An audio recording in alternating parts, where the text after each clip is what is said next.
please raise your right hand and repeat after me. I, Joseph Robinette Biden Jr., do solemnly swear. I, Joseph Robinette Biden Jr., do solemnly swear that I will faithfully execute the office of President of the United States office of President of the United States and will, to the best of my ability, preserve, protect, and defend the Constitution of the United States. So help you God. So help me God. Congratulations, Mr. President.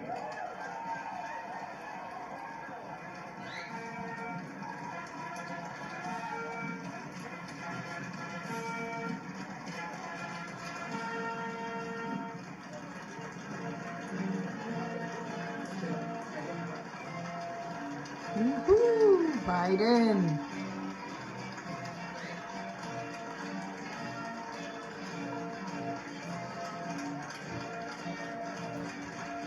President Biden.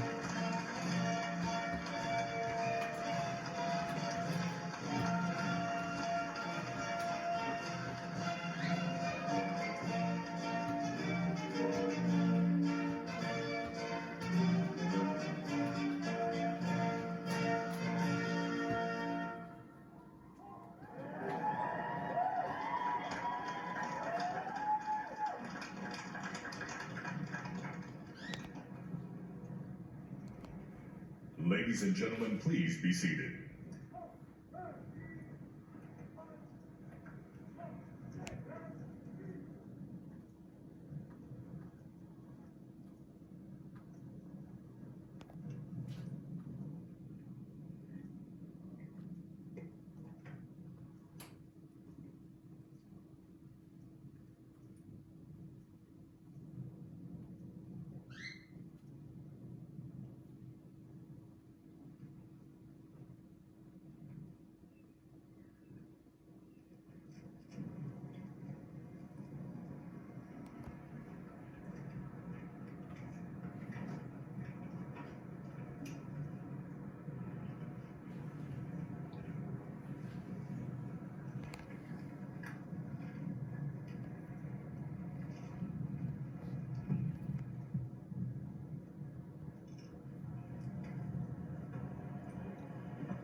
My fellow Americans, a moment we have all been waiting for. It is now my great privilege and high honor to be the first person to officially introduce the 46th President of the United States, Joseph R. Biden Jr.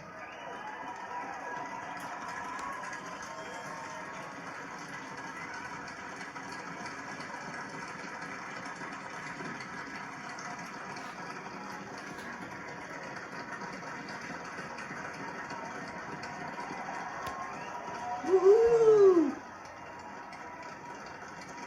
Chief Justice Roberts, Vice President Harris,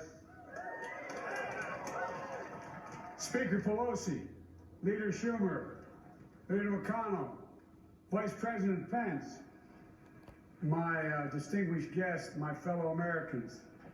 This is America's day. This is democracy's day.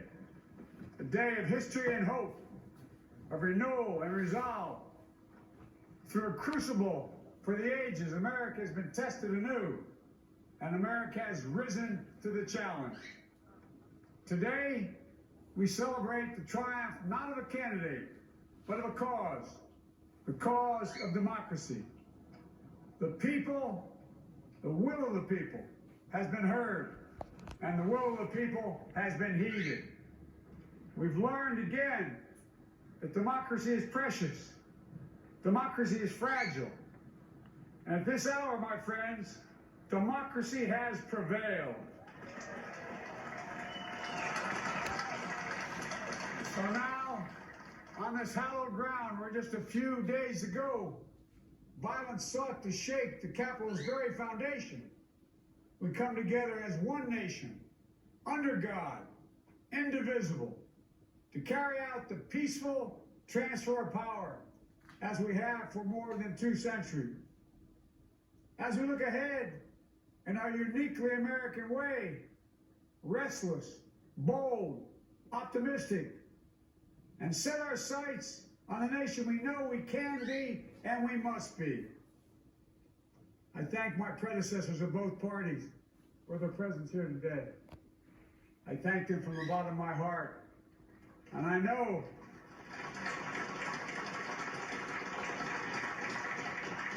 the resilience of our Constitution and the strength of our nation, as does President Carter, who I spoke with last night, who cannot be with us today, but whom we salute for his lifetime in service. I've just taken the sacred oath each of those patriots have taken. The oath first sworn by George Washington. But the American story depends not on any one of us, not on some of us, but on all of us, on we the people who seek a more perfect union. This is a great nation. We're good people. And over the centuries, through storm and strife, in peace and in war, we've come so far, but we still have far to go. We'll press forward with speed and urgency, for we have much to do in this winter of peril and significant possibilities. Much to repair, much to restore, much to heal, much to build, and much to gain. Few people in our nation's history have been more challenged or found a time more challenging or difficult than the time we're in now. Once in a century virus that silently stalks the country has taken as many lives in 1 year as America lost in all of World War II. Millions of jobs have been lost. Hundreds of thousands of businesses closed. A cry for racial justice, some 400 years in the making, moves us. The dream of justice for all will be deferred no longer. A cry for survival comes from the planet itself. A cry that can't be any more desperate or any more clear. And now, a rise of political extremism, white supremacy, domestic terrorism, that we must confront and we will defeat. To overcome these challenges, to restore the soul and secure the future of America, requires so much more than words. It requires the most elusive of all things in a democracy: unity. Unity. In another January, on New Year's Day in 1863, Abraham Lincoln signed the Emancipation Proclamation. When he put pen to paper, the president said, and I quote, "If my name ever goes down into history, it'll be for this act, and my whole soul is in it." My whole soul is in it. Today, on this January day, my whole soul is in this. Bringing America together, uniting our people, uniting our nation. And I ask every American to join me in this cause.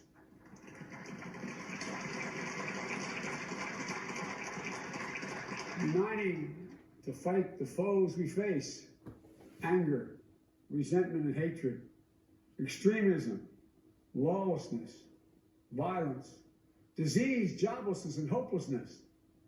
With unity, we can do great things, important things.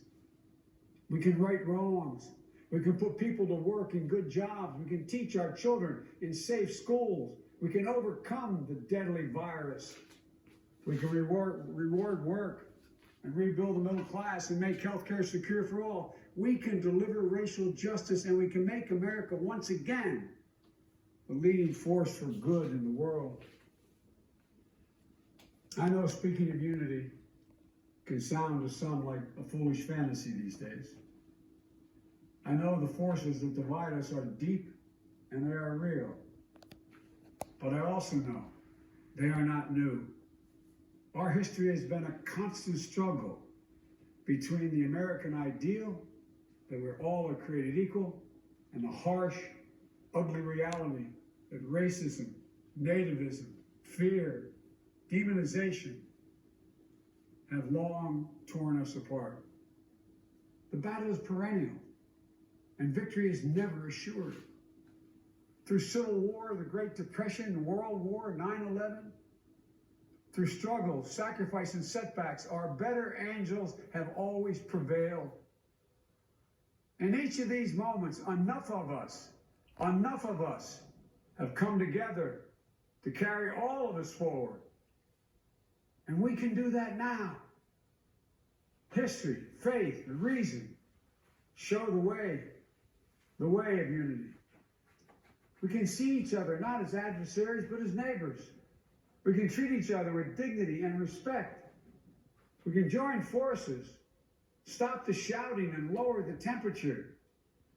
For without unity, there is no peace, only bitterness and fury. No progress, only exhausting outrage. No nation, only a state of chaos. This is our historic moment of crisis and challenge. And unity is the path forward. And we must meet this moment as the United States of America. If we do that, I guarantee you we will not fail. We have never, ever, ever, ever failed in America when we've acted together. And so today, at this time, in this place, let's start afresh, all of us. Let's begin to listen to one another again, hear one another, see one another, show respect to one another. Politics doesn't have to be a raging fire, destroying everything in its path.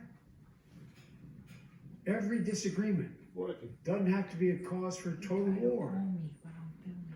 And we must reject the culture in which facts themselves are manipulated and even manufactured.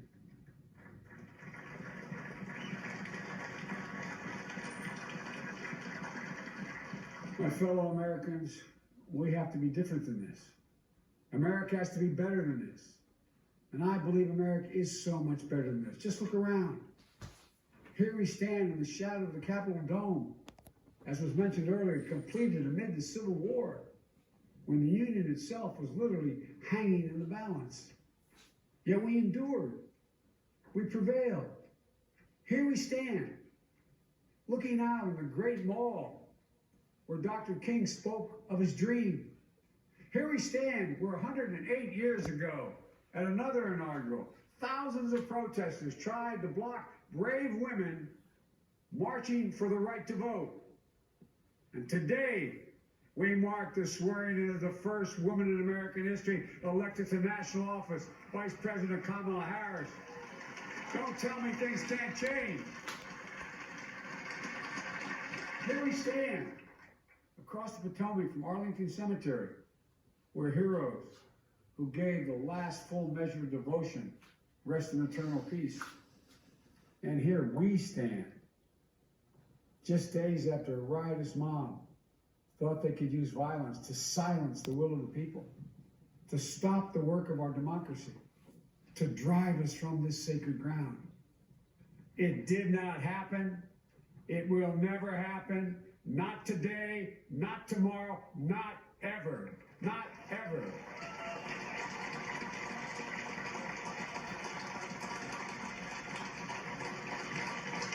To all those who supported our campaign, I'm humbled by the faith you place in us. To all those who did not support us, let me say this. Hear me out as we move forward. Take a measure of me and my heart. If you still disagree, so be it. That's democracy. That's America. The right to dissent peaceably within the guardrails of our republic is perhaps this nation's greatest strength. Yet hear me clearly. Disagreement must not lead to disunion. And I pledge this to you. I will be a president for all Americans. All Americans. And I promise you, I will fight as hard for those who did not support me as for those who did.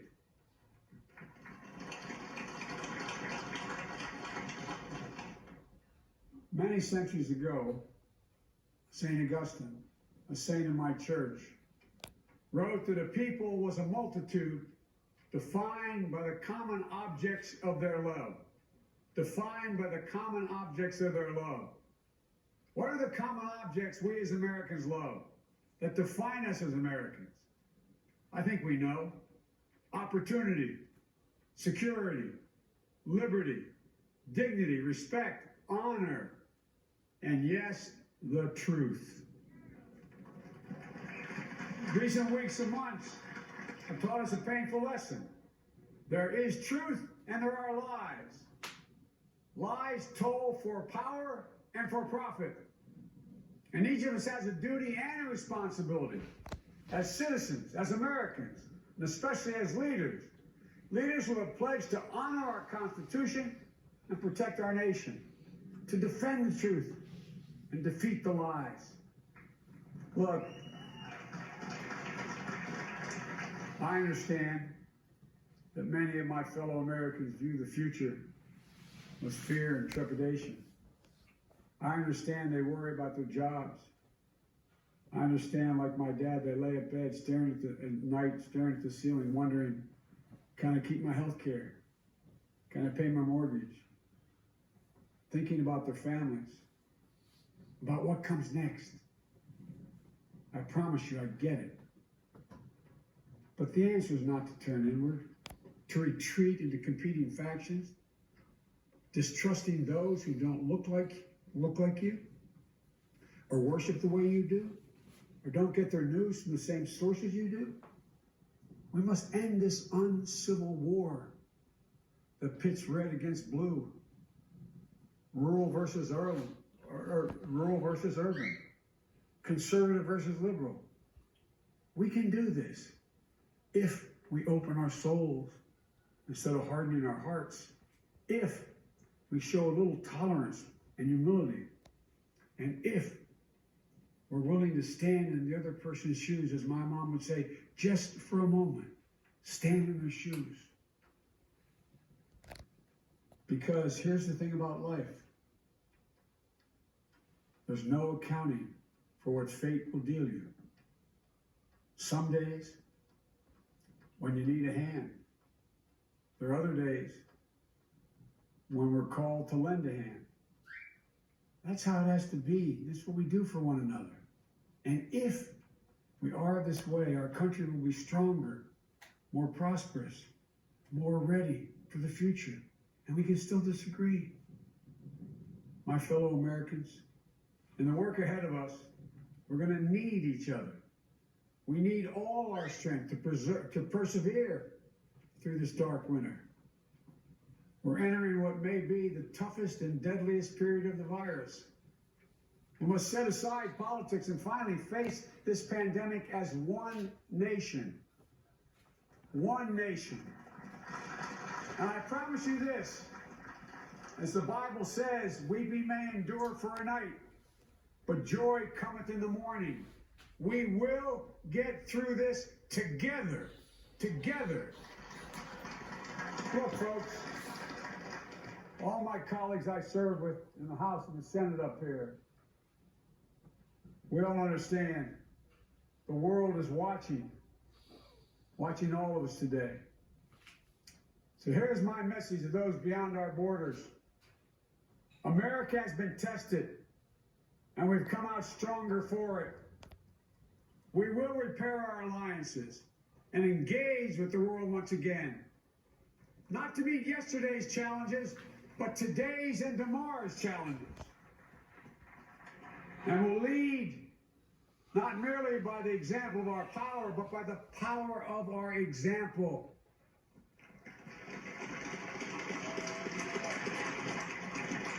We'll be a strong and trusted partner for peace, progress, and security.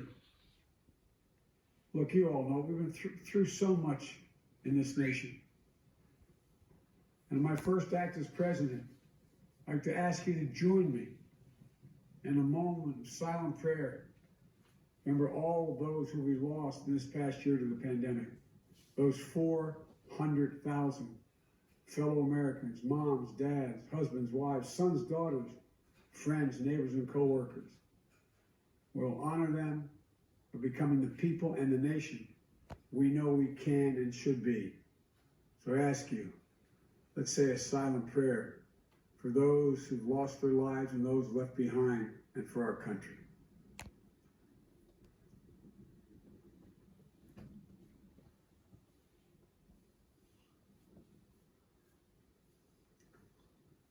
Amen. Folks, this is a time of testing. We face an attack on our democracy and on truth, a raging virus, growing inequity, the sting of systemic racism, a climate in crisis, America's role in the world. Any one of these would be enough to challenge us in profound ways. But the fact is, we face them all at once, presenting this nation with one of the gravest responsibilities we've had. Now we're going to be tested. Are we going to step up? All of us? It's time for boldness, for there's so much to do. And this is certain. I promise you, we will be judged, you and I, by how we resolve these cascading crises of our era. We will rise to the occasion is the question. Will we master this rare and difficult hour? Will we meet our obligations and pass along a new and better world to our children? I believe we must. I'm sure you do as well. I believe we will. And when we do, we'll write the next great chapter in the history of the United States of America, the American story. A story that might sound something like a song that means a lot to me. It's called American Anthem. There's one verse that stands out, at least for me, and it goes like this. The work and prayers of century have brought us to this day. What shall be our legacy? What will our children say? Let me know in my heart when my days are through. America, America, I gave my best to you. Let's us add our own work and prayers to the unfolding story of our great nation. If we do this, then when our days are through, our children and our children's children will say of us, they gave their best, they did their duty, they healed a broken land. My fellow Americans, I close the day where I began, with the sacred oath. Before God and all of you, I give you my word. I will always level with you. I will defend the Constitution. I'll defend our democracy. I'll defend America. And I'll give all of you, keep everything I do in your service, thinking not of power, but of possibilities, not of personal interest, but the public good. And together, we shall write an American story of hope, not fear, of unity, not division, of light, not darkness, a story of decency and dignity, love and healing, greatness and goodness. May this be the story that guides us, the story that inspires us, and the story that tells ages yet to come that we answered the call of history. We met the moment. Democracy and hope, truth and justice did not die in our watch but thrived. That America secured liberty at home and stood once again as a beacon to the world. That is what we owe our forebears, one another, and generation to follow. So, with purpose and resolve, we turn to those tasks of our time, sustained by faith, driven by conviction, devoted to one another and the country we love with all our hearts. May God bless America. and may God protect our troops. Thank you, America.